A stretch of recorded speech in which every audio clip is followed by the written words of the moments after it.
Well, good morning and welcome. And here we are. When last we met, the war ended. I'll tell you how it ended. You know that Germany surrenders in May of 45. The United States continues on.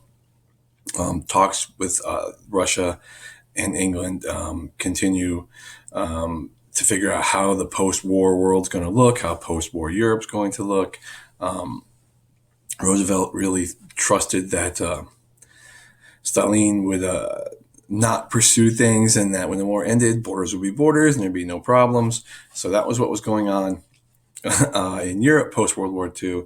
America's focus turns to Japan. We island hop and work our way up through the various islands until we reach the point where we make a decision: either we invade Japan or we use the weapons that we've been designing in Los Alamos in New Mexico, and we decide to drop atomic bombs on Japan. We dropped the first one in Hiroshima. We dropped the second one in Nagasaki. And after those two bombs are dropped, after 200,000 deaths, Japan surrenders. And that war ends. And that war ends, I believe, in August.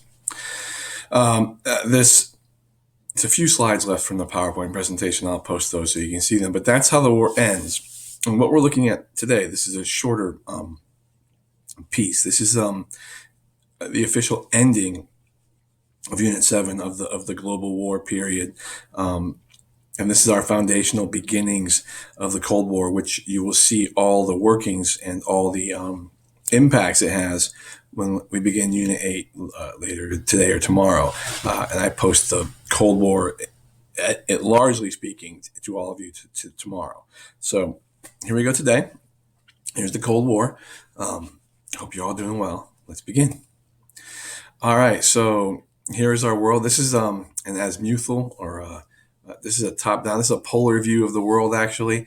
There's the North Pole at the top, and you can just see, based on, if things were, looking at a global perspective, how relatively close all these countries are.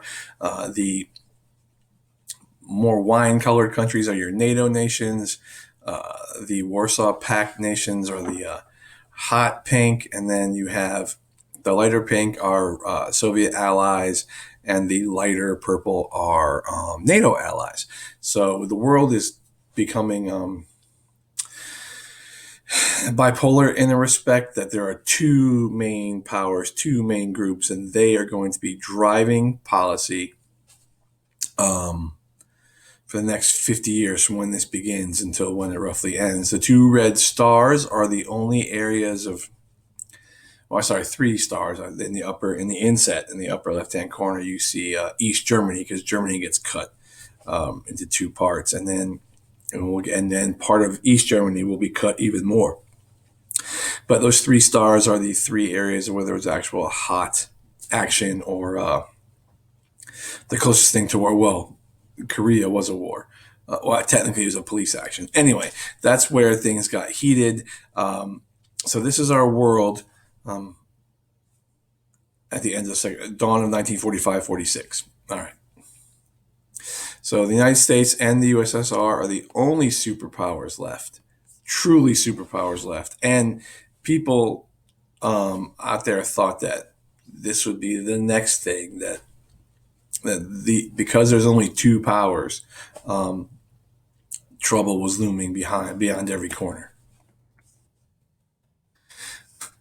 The reins of the world are falling from Britain into their competent hands, but now very weak hands. These reins will be picked up either by the United States or by Russia. So this was the thought, that Britain had been seen as the sort of global authority, and now after two successive wars, they're not in a position to hold that mantle. So one of these two countries, now it's a race, literally a race to pick up the reins and run with the world. The United States spent the Cold War time focusing their energy on stopping this spread of communism. They were paranoid that it would consume, you see the propaganda or the cartoon on the right, that it would consume the other world.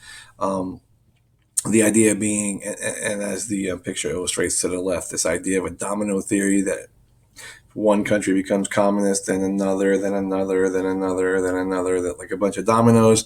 So the United States was going to stop that from happening. That was their goal. Russia, on the other hand, spent the Cold War dealing with the fact that, being paranoid and being Russian, and trying to figure out how to keep from being attacked again, which has happened twice in the last century and a half by two pretty large armies. Napoleon and Hitler. Okay, let's go back and look at that again. Hitler. Okay. And Tutu. Again, I did not create these, and the opinions shared in this PowerPoint are not necessarily whole or in part shared by me, Wake County Schools, or any of you. We all have our own minds. The US and the Soviet Union have incompatible political and economic systems, apparently. So basically, they are incongruous. We have a democratic republic in the United States. We have, I guess, in simplest terms, an autocracy. In the Soviet Union, an autocracy in the Soviet Union, and we have a market capitalist system, and we have a communist slash sometimes market communist, sometimes, but their market is smaller and targeted, or a command economy. So they're different, and they don't. There's not a whole lot of overlap between the two. Like they're so diametrically opposed that for one to win, the other really has to lose. The United States is not a democracy. The United States is a democratic republic, okay? It's a form of democracy with a capitalist economy. It has a mixed economy. There is much more free enterprise. There is much more capital investment in America's economic structure. And America is much more willing and desiring to expand its market share, its market, its reach into the products it sells. I don't think it's safe to assume that Russia wouldn't have. I just think ideologically, with the whole idea of that Marxist socialist thinking, that it's very difficult in Russia to think that way at the time. That's my best assessment. But yes, we do vote for our leaders, but our votes do not directly make policy. That's what a true democracy. That's what Greek democracy was. The votes cast determined policy. Our votes determine representatives who then vote on policy, and the people we vote for may not vote for things that we would have. So it's not true. It's not a democracy in the true, pure sense. But we do cast ballots, and our vote and our elections are open. So yes, that's different. Soviet Union, on the other hand, it's a communist dictatorship with a government-led command economy. It was during the war. Remember, communism is not a political system. Communism is an economic system. So hold on. So the first thing we got to do is just make note of this fact that, this right here is an economic system. Okay. The dictatorship, you should say it's an autocratic government, or it's a dictatorship with a government-led command socialist communist economy, more or less. Okay. Communism, socialism are not political entities. They are economic theories.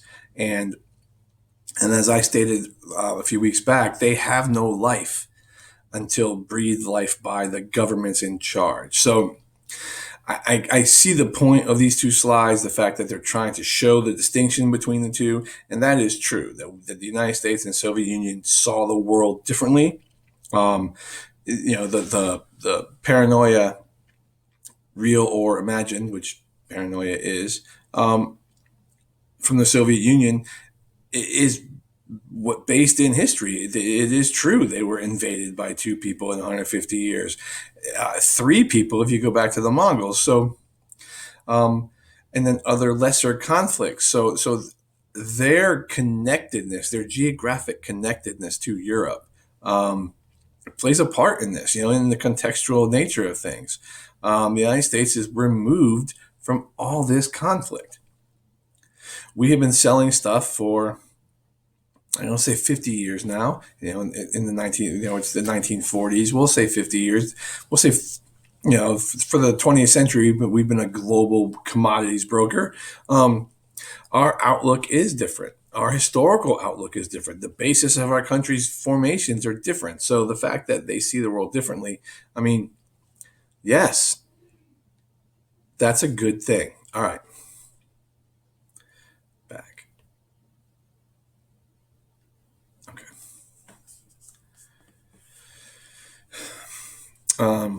Some seeds for the Cold War sown with Russian Revolution in 1917. So part of this conflict goes back to the Civil War, because remember, the United States sent troops to support the whites under Trotsky, to defeat the hardcore Marxist Reds in the Russian Civil War. And there they are in Russia in 1918. And we don't talk about that a lot in history either, about what those troops were. What that was like.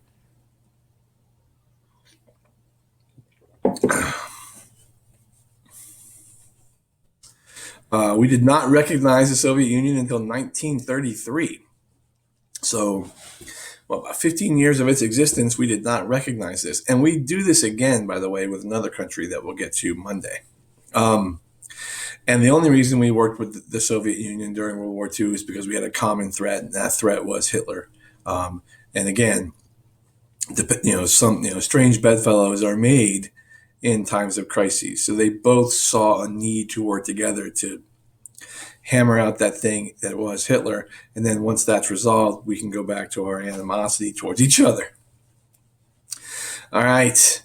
The U.S. and Britain were slow to open the second front against Germany. This is another thing that the Soviets kind of remember, that the United States was slow to get involved in this war. Remember, England was all about neutrality and appeasement. And so opening up that second front that they wanted, here or anywhere. And it took us forever. Remember, we joined World War II in Africa. In Africa down here, and came up through Italy and didn't launch the Normandy invasion until 1944. So that was 5 years of the Soviets dealing with the Russians pretty much by themselves on the Eastern Front. The United States and Britain did not tell the Soviets of the atomic weapon, although Stalin's spies kept him informed on the project, so he knew what was going on, but they had no desire to share that with him. So you can kind of see these seeds of doubt and mistrust, fostering and kind of sprouting up and growing with the Soviet Union because of America and the West, being America and Great Britain, their behavior towards the Soviet Union during all this time. Also, the U.S. ended the Lend-Lease program with the Soviet Union in 1945. So once we knew how the war was going to end, we stopped selling stuff to the Soviets. But again, it's important to note that means until 1945, we were selling stuff to the Soviets.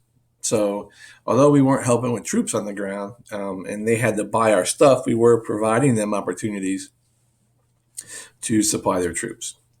All right, now the most interesting things from a logistical and historical, and something I honestly admit I need to know more about, is this lovely little inset up here in the upper right-hand corner, the carving up of Berlin in East Germany. So the capital of Germany is Berlin. It is now. It was before the war. But after World War II, as you can see, it becomes part of the Orange Soviet Union, part of their little Iron Curtain. And the West German capital becomes Bonn. Now, in Berlin, as you can see, they actually divided the city into 4 quadrants, and each group got a quadrant of Berlin. All right, and that's important for in a minute. So Russia asked for $6 billion to help rebuild. We said no, but we gave $3.75 billion to Britain. That again, that's not going to help your cause if you're trying to, work with this other ideological group. At the Yalta Conference in '45, Stalin promises free elections in Soviet-controlled Eastern Europe. All right, so let me go back for a second. Okay, time to break out my pen. All right, so in this part right here, in the Poland, Czech Republic, that part of their territory, he was promising free elections, that they would, I guess, run things as they had prior to the end of World War II. Oh, and down below there where it says Sofia, that's Bulgaria. So that's what they had planned to do. They said that's what they promised. All right. So let me clear the screen. Okay. No, I don't want the pen.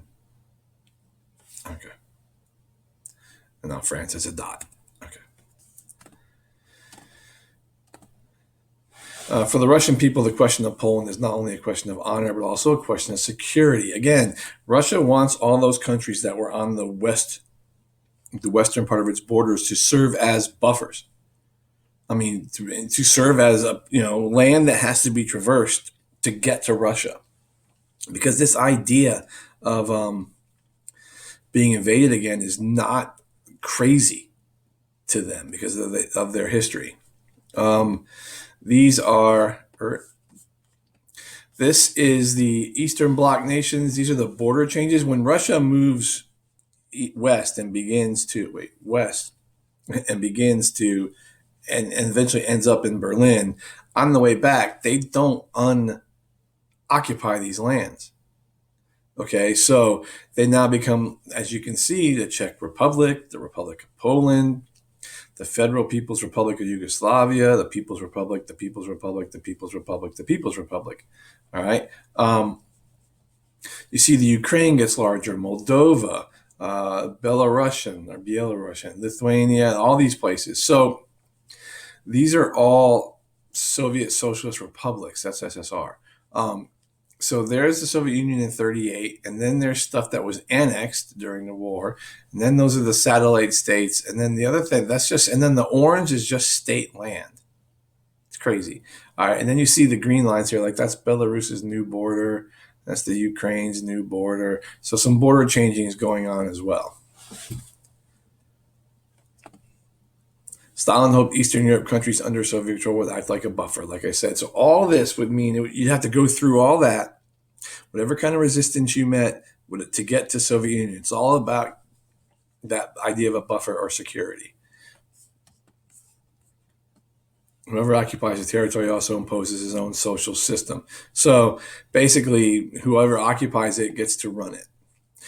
Here is Germany. After World War II, Germany itself is divided into 4 temporary occupational zones controlled by the United States, right here, the UK, Soviet Union, and France with their respective colors.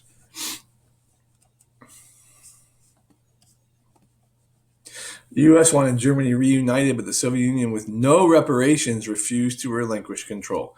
So, and then notice inside, see, as I was talking about before, see that Berlin itself, I can be able to see with a red pen, that Berlin itself is divided into 4 quadrants, all again with each different part under control by one of these 4 countries. Anybody see a potential problem here? Okay, just food for thought. All right.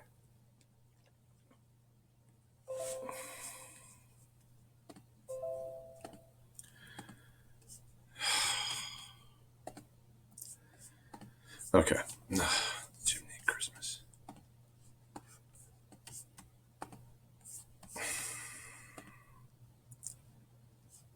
I'm really not enjoying that stupid,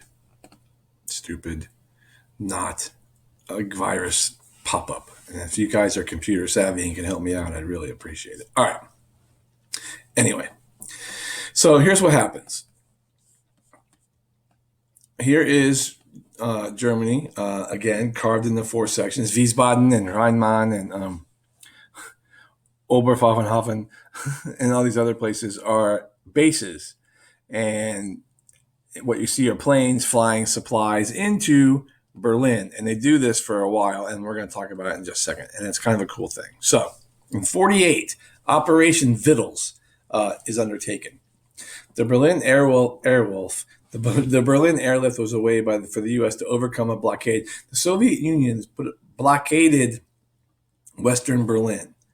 They would not let ground travel into the western part of Berlin. So for 1 year, the United States coordinated this airlift mission where they just flew and dropped supplies into West Berlin for a year. And think about that for a second. This is 3 years after, because you guys were asking the question. I want to say maybe it was Campbell or it was Kate, but I know someone asked the question: were all Americans seen as Nazis, and are all Germans seen as Nazis? And I think what you see here is no. I also think that what you see here is that when the enemy is vanquished, the threat of Hitler is gone, you still have human beings. Okay, and they need to be fed. So the fact that it's 3 years after fighting a war against these people, that the countries, the combatants, England, France, Great Britain, were willing to do this. They understood that people needed to be fed. I think it kind of speaks pretty well to being able to differentiate between the war and not war, and the people and the Nazis. And so, but for 1 year they flew missions, and one guy even used to drop Hershey bars to the kids. He was known as like the Candy Man.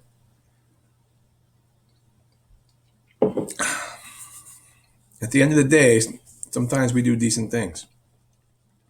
What happens to Berlin happens to Germany. What happens to Germany happens to Europe. Again, cynically, you can look at it from don't let the communists in, which was part of this thinking.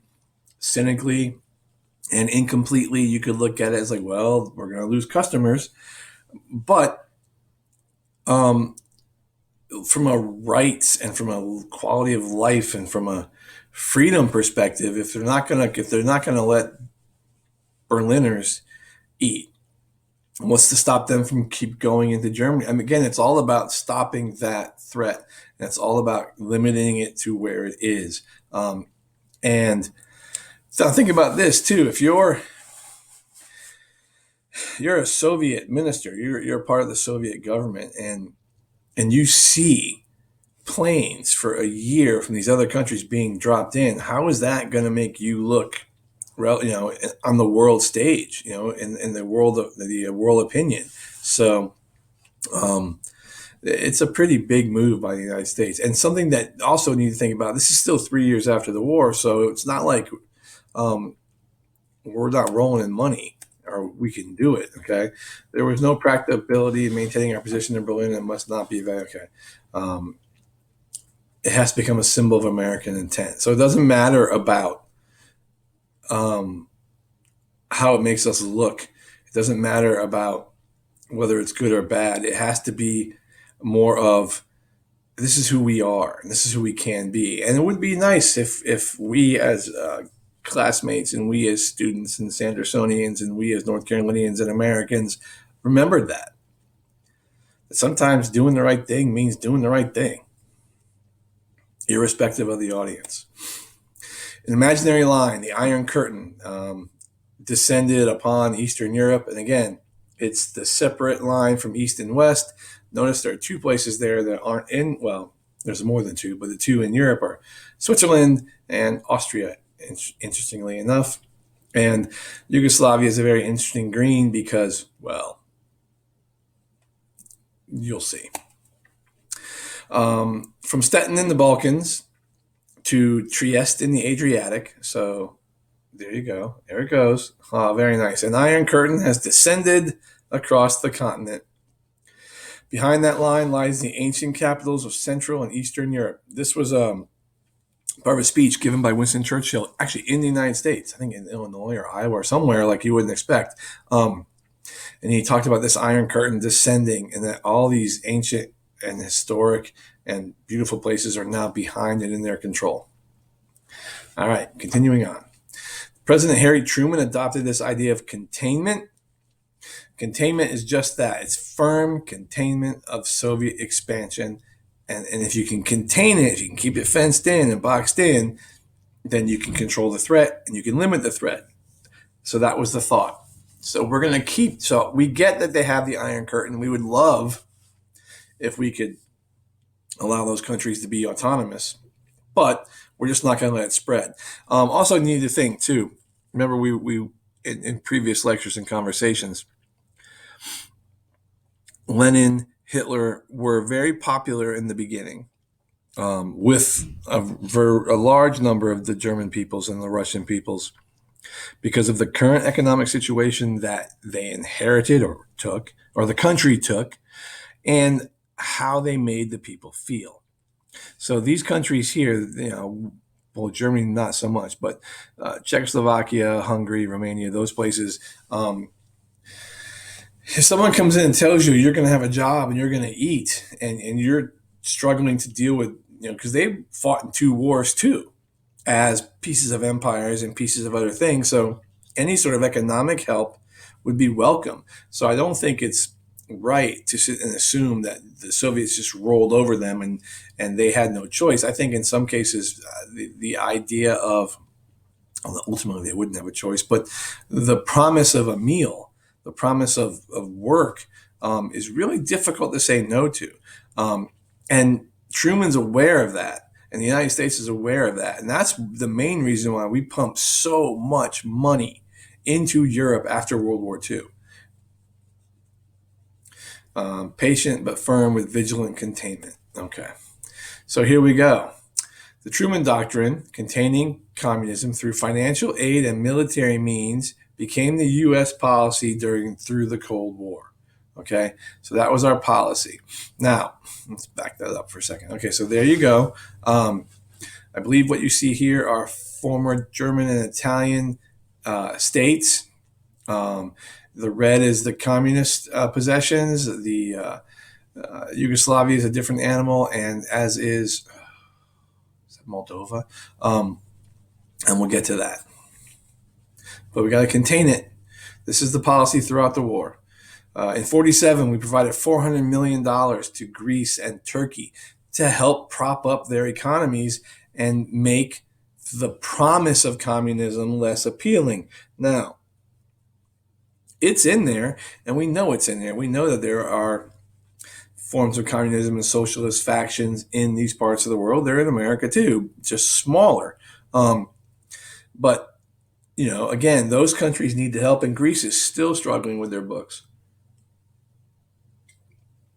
And again, are the struggles in Greece of the last 20 years still a byproduct of World War II, World War I, of the Ottomans? I mean, who knows? So we sent money there. This shows you, the bar graphs show you how much money. The Marshall Plan was $12.5 billion over 4 years to 16 cooperating nations to spur economic growth. 16, notice not Spain, because they're still Marxist with Francisco Franco, and not the Soviet bloc countries.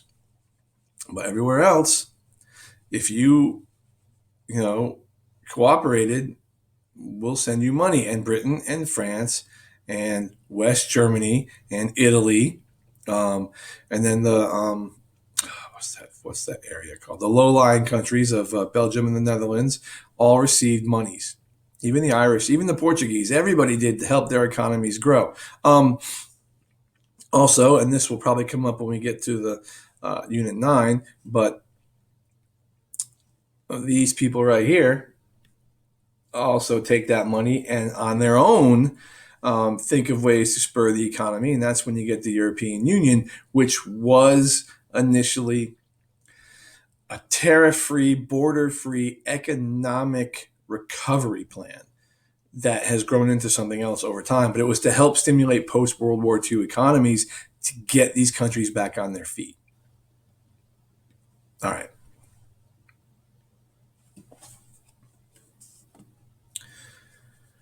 All colors to the mast. There you go. The Marshall Plan increased American political and economic influence. It stopped the spread of communism in Europe. We're going to establish NATO. We've got bases. We have missiles all over the place. So we're going to put our feet in Europe. And in the 40s and 50s, they're like, yay, thank you. The Marshall Plan was a lifeline to the sinking man. We grabbed the lifeline with both hands. And that's from a British politician. Again, with the exception of Pearl Harbor, some tiny islands off the Aleutian Islands in Alaska, and then the random submarine going up and down the east coast of the United States, and it's true. In fact, one even went up the partway into the Cooper River in Charleston. There are pictures. Submarine telescopes, in case you're wondering, have cameras. And there are pictures taken from a German U-boat of the New York City skyline. Like, that's how close they got. And you can Google that. The North Atlantic Treaty Organization, NATO, formed in 1949, still in existence today. It's been in the news a lot with the previous president about countries paying their dues, about America not being a part of it. But these are the countries: United States, Belgium, Britain, Canada, Denmark, France, Iceland, Italy, Luxembourg, the Netherlands, Norway, Portugal, Greece, and Turkey. All right. So we formed this organization. It's a treaty organization. The purpose of it is to really, it's collective security, just like the League of Nations, just at a smaller scale. It's really for that region of the world, and it's protection from a real or perceived Soviet/communist threat. This is much more of a militaristic, sort of a governmental, like a Soviet a fighting agency than a communist one. Now here we have the U.S. is no longer avoiding entanglement. Yeah, basically what this is saying is that we're no longer going to we're not going to pick and choose when we get involved in the war. Okay, we're not going to say, okay, we're going to stay over here by ourselves and sell you stuff, and then when the problem affects us. Well, I think it's also a realization that if you can, like anything else, if you can get to the root cause before it gets to be a problem, you're less likely to go to war. And then this just shows you how it has changed. Let me back this slide up a little bit. Oops. Okay. How it's changed in membership. So dark blue were initial, and then in 52 they add Germany, and then in 55, can't really tell. 82, Spain comes on board because remember Franco was 75. And then in the 90s, notice in the 90s, all those Soviet bloc countries, so at the end of the Cold War, all these countries, look at that, joined NATO. And then down here we have Croatia and I believe Moldova. And then we'll get to that mess that is Yugoslavia later. Okay. And again, it's just to offer security to countries that border the Atlantic Ocean, basically. And if you have any questions, please send them. NATO is the most important alliance in the history of the world, from Barack Obama. And we can talk about that as well. The Warsaw Pact is the Soviet response. Okay, the USSR, Albania, Bulgaria, Czechoslovakia, East Germany, Hungary, Poland, Romania. They created this among its satellite nations. And again, it's these nations here.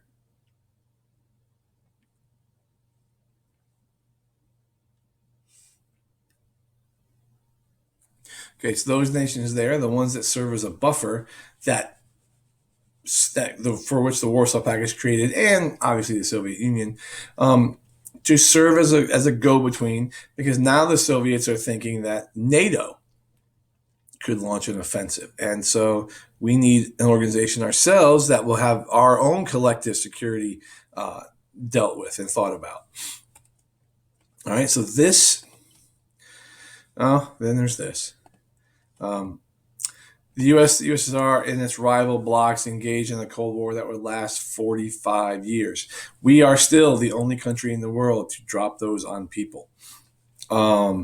By 1948, the United States and the Soviet Union are the only two countries in the world with nuclear weapons. The Soviets, I don't doubt, were working on it, but they got help from husband and wife, the Rosenbergs, and they were tried and executed as spies.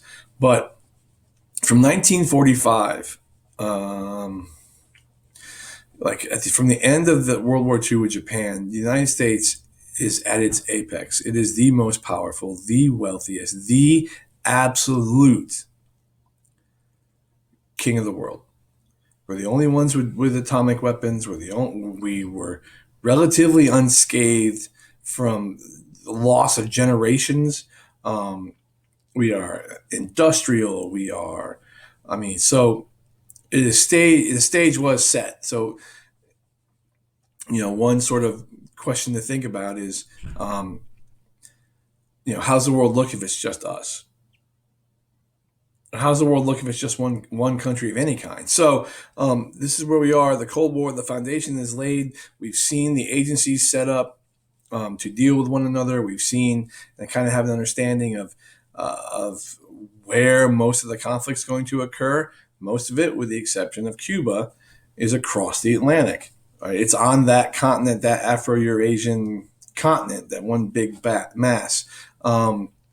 Because communism is going to sound appealing to economically suffering countries. And we're going to see that moving through Unit 7, especially when we're going to talk about communist China at the beginning of next week. And then you're going to work on something I'm building right now, dealing with Southeast Asia and Africa decolonizing and all these little independent countries coming to existence.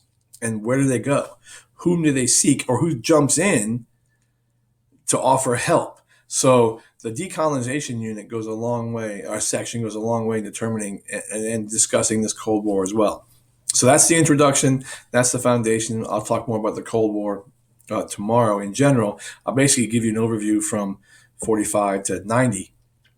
And then the rest of Unit 8 will go back and look at the various pieces of Unit 8 through decolonization, the Middle East, and things like that. And then Unit 9 is all 21st century big issues. All right. Enjoy the rest of your weekend. Thank you very much. If you have any questions, send them. And I'll be lecturing again later. Thanks, y'all.